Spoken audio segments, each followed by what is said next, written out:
Welcome to Invisible Me, a podcast centred around invisible health issues and the feeling of not being seen and heard. Yet here I am, standing right in front of you. Does this sound familiar?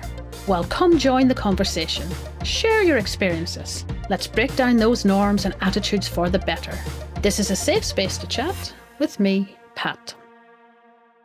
Welcome, Janet. Thank you for coming along today to have a chat about a little bit about yourself and your illness and how you managed it and your day-to-day living.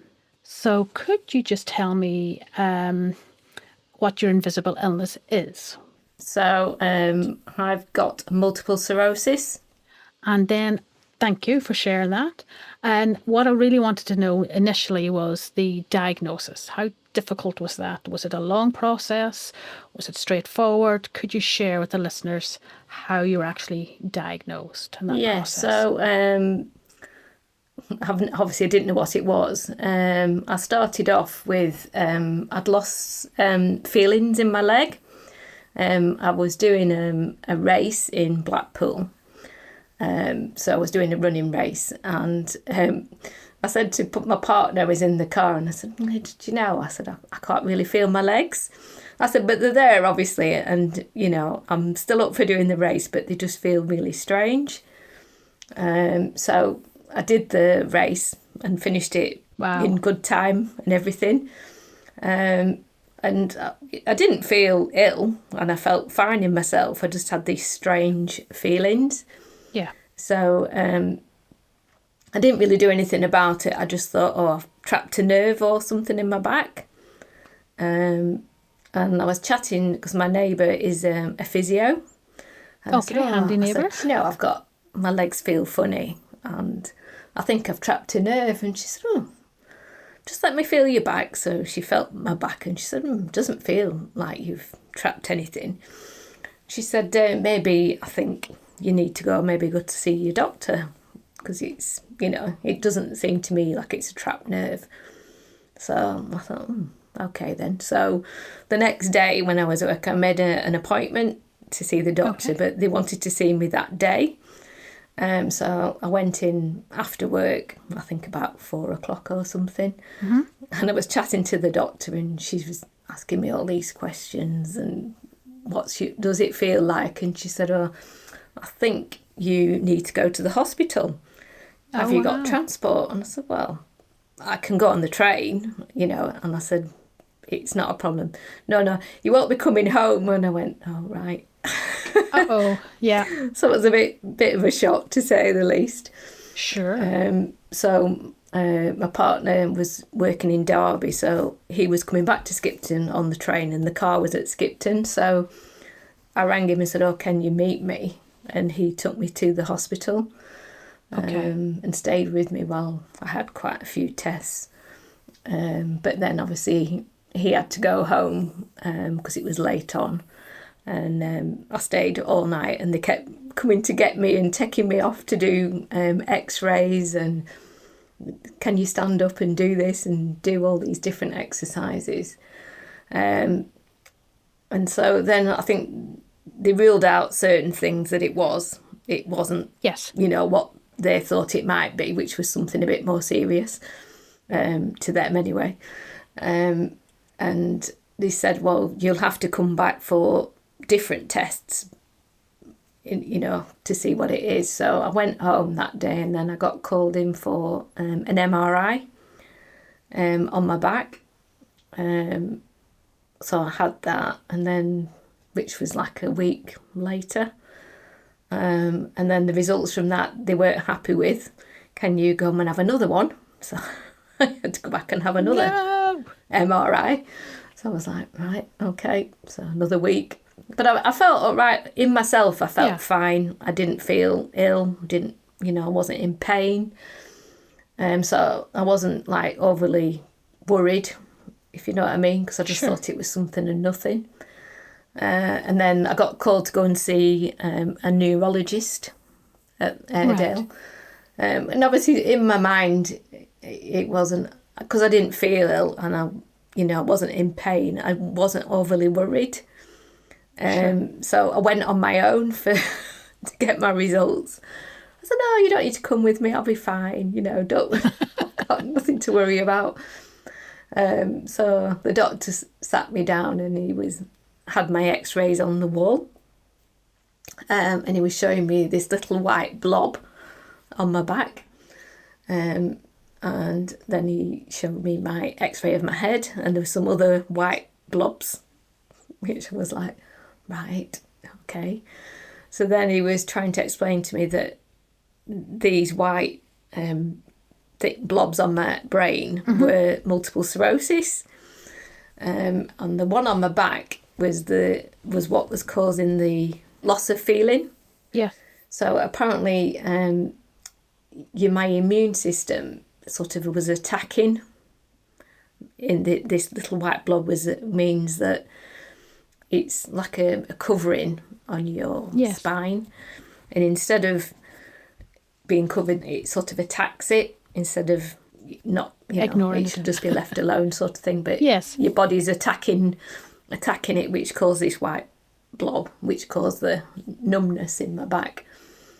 So I was a bit obviously quite taken aback to say I've got multiple sclerosis, and I was like, okay. And he said I'd probably had it for years. Oh, wow. But I'd never obviously associated any of the problems I've had to be something serious, because I've just lived with it and just thought it's nothing, and not done anything about it. So then they sent me off to have a load of blood tests, which was, I was just sat in the hospital. I was like, I wanted to cry, but I was like, no. Of course. I was quite shocked. A massive shock, and a kind of a life-changing shock. And I guess then you wish you didn't go on your own for the diagnosis at the time. Because he did say to me, have you come with anybody? And I went, no.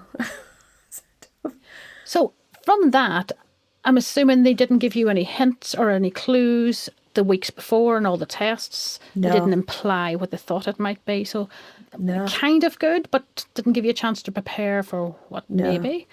So, yeah, massive shock. Well, I think you're super resilient. Like you said, you've ignored it all the way through. If you've had it for years in the background, you've just carried on with life. I mean, when it first really came to the forefront and the legs were getting a bit numb on that day of the race, you still did the race. I think you're awesome. So good for you. That's incredible. So after that, can I ask, what was the plan of action, the treatment, what you have to do, what not to do? How was it going to affect your daily life? Yeah, I mean, what changes did you have to make? How did you cope, Janet? How were you managing from that day onwards? I think it was a bit, they were really, really nice at the hospital, and they assigned me a nurse, which, I have a personal number and personal email. And she actually came to see me at home, sort of to explain things to me and to my partner, so that, because obviously he was really worried and thought, you're going to end up in a wheelchair, you're not going to be able to walk. And, all these things were going through his mind, and he was thinking, I could die.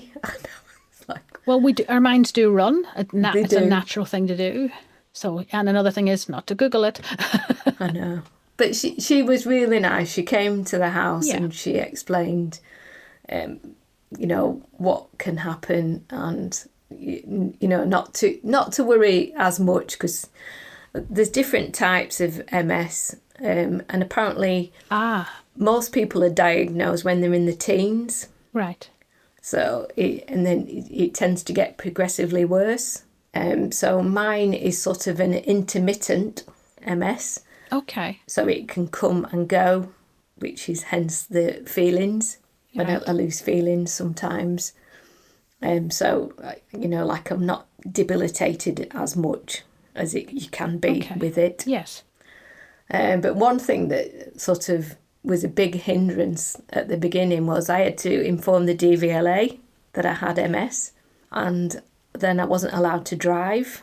That's something I wouldn't have thought of at all, but of course it makes sense. No. So they said I couldn't drive until they'd spoken to my consultant at the hospital and had a report whether I was fit unable. So then obviously this affected me at work, and I had to tell my boss that, because obviously I use the works car every day, that I couldn't actually drive myself. So obviously I was on the works insurance, so once they've told them this, they said, well, you're not allowed to drive. So he was really good, and I said, look, I'm still willing to work, I don't feel ill and it's not an issue to work. So he actually drove me to Bentham and brought me back every day. Oh, that's so kind. Yeah, and caring. So he just took me in the morning, dropped me off, and then he came back at 5 o'clock to pick me up and bring me back. And it did take quite a long while, I have to say. The DVLA are absolutely atrocious. It took them more than 6 to 8 weeks before they actually replied and said, yes, you can drive. Right. And are you still driving to this day? Yes. I've now got a medical driving licence. Okay. Which has to be renewed. It did have to be renewed every year, but as of last year, they said I could do it every 3 years. Right, because I know there's no instant cure or anything, that it's something that's progressive. Okay. And was that fairly straight? I know they were slow getting back to you initially, but the annual thing, is that fairly straightforward? Yeah, it is. I mean, I don't have to apply for it. They obviously know that it's coming up, and they write to me prior, about a month before, saying, have you had any changes? Is there, anything changed in your diagnosis or not? So I've just say, if I say no, I mean, I can carry on, and they just give me a new licence. Okay, so that's useful for people listening in that may not even think about that. I know. So it's good to know once it's up and running, it's fairly straightforward. Yes. And I did think the other thing that I never actually understood was that people with MS have very low levels of vitamin D. Aha. So not just redheads. And I was thinking, yes, I'm outside all the time. Why would I have low vitamin D? But she said because obviously they do the blood tests when they did them, and said they were really low. So I had to take a very high dose for, I think, 3 months. And then they did me another test to check that they'd come to the level they should be. And then I just have to take vitamin D all the time now. I might look into this a little bit and have another chat about that, because I'm fair-haired and pale-skinned, and that's why I made the comment earlier. And I'm 15, 20 years taking supplements of vitamin D. And I'm like you, I'm always outside, I'm gardening, I'm walking about, and I'm going, I'm always outside. Why? So it must be to do with the absorption, that we can't absorb the natural vitamin D. So it has to be that reason, because we are outdoors a lot. Yeah. I'll check it out. We'll have another chat about that. Yeah. But I'm aware that the vitamin D, being low in vitamin D, causes pain. Yeah. So when our vitamin D is up, it helps calm the pain down. Is there anything else any other supplements, any medication, or is it ad hoc when you have a flare-up? Yeah, I mean, I don't really take any medication as such. By choice, or is it recommended to take some and you choose? She didn't say I have to take anything. I mean, they do ask me if I take anything, so I do take a multivitamin. So she said that you're doing the right things. And I think another issue with people with MS is digestion. Ah. Because you have, not to say it, but you have constipation quite a lot. So I have to take, I take flaxseed, so that sort of helps. Keeps things flowing. I take it with my breakfast in the morning. So it's small habits, small changes, but not enormous changes to become a way of life? No. Okay, well that's reassuring.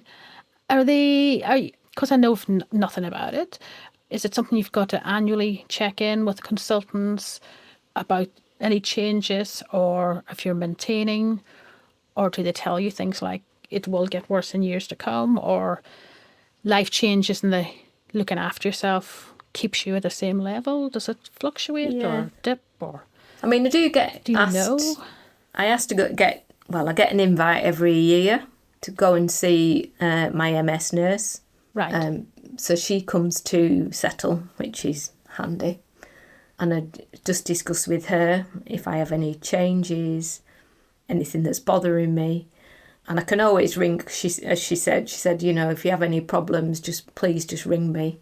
And, we can get you in straight away, or, we can help you. Because I've been having a bit of an issue with swallowing food, which is another symptom. Is that fairly new? It's just one of those things, unfortunately. But yeah. She just said, "Oh, well, you just have to." It's like being with a baby, really. Cut your food up. Chew more, smaller pieces. Yeah. And she said, and then if I have any problems and it gets worse, I can go in and they will, investigate it further for me. Is there any other symptoms, any other ailments with the condition that affects you in your daily life or performing daily tasks like bathing, self-care, that sort of thing, apart from the eating? No, I don't have any other symptoms. I mean, I do have a problem with balance, which is part of the thing. And I've always been a bit clumsy, so it's just one of those things. So hence I do quite a lot of exercise to help with the balance so that I don't keep falling over. Can't say I've ever noticed. And I've spotted you around, walking around town, and you run. You're a runner. I mean, not just, a mile up the road. You're a competitor. You are winning rosettes and awards and charity runs. Yeah. It blows my mind how incredible Wonder Woman you are. Is that part of like 2 fingers up to the illness? You're not going to stop me. I'm going to continue running and do what I enjoy best. I mean, I think one of the first things I said to the nurse was, "Can I still go running? Is it a problem?"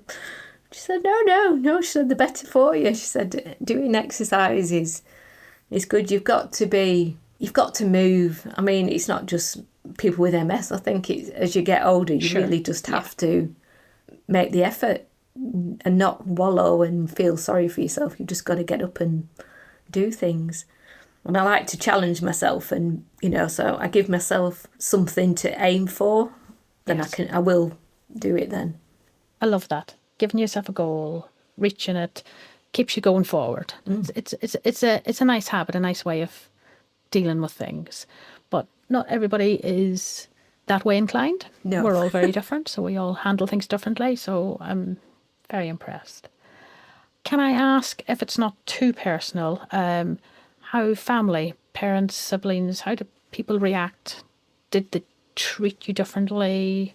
Or if they got used to it now and it's carrying on as normal as Janet? How's that been with the family? I think they were all quite shocked, and I think they all sort of felt sorry for me in a way. And I'm like, I don't want pity, I feel fine, I've not changed from who I am or what I am. I'm still me. Absolutely. And I don't think they treat me any different now, because they all know that I'm fine and I still go running and I've not changed anything. But I didn't like being pitied. I get that very much so. Yeah. But as time's passed and they saw you're getting on and you're living a wholesome life and nothing's awfully changed, it's become part of the norm now. Good. I'm pleased. I think because my mum was still alive when I got diagnosed. Yes. And she was the first person I rang. Just sat in the car park and I went, because she said, "Oh, have you got on?" And then when I told her, she goes, "Oh, you'll be fine. Your uncle had multiple sclerosis and he's fine. He used to fall over all the time when he was younger." And I was like, right, okay. Very matter of fact. But maybe that's where you get your resilience from, that attitude from your mum. It might be a quality you have similar to her, and just kind of put it to one side and carry on as normal. Is it hereditary? If it's in the family? Is there a link to that, or? It is. I mean, he was my uncle, but I don't think it's hereditary. I mean, it's just, like I've got an older sister, I've got a brother, and nobody else in the family's got anything like that. Look at the draw, unfortunately.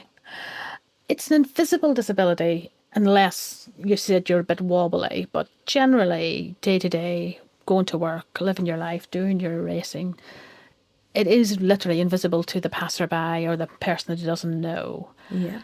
How does an invisible illness affect you, or have you ever thought about it? Or if you're having a flare up and you just need somebody to have that little bit of patience or support you, or maybe it hasn't bothered you in the slightest. Have you any thoughts on that? Having an illness that you look normal, though you've got something quite problematic going on in your life. Yeah, I mean, I don't really think about it as such. I just see it's in the back of my mind that I've got it, but I don't really feel any different. I do, like I told my boss, I think the other day, that I was going to meet my MS nurse and I needed like half an hour off or something. Yeah. But he doesn't worry. He asked me how I'd got on when I come back and is everything okay, sort of thing, which was nice. But I don't usually broadcast it that I'm going. I just asked him because it was short notice and I said, oh, am I okay? Because I thought it was a week after.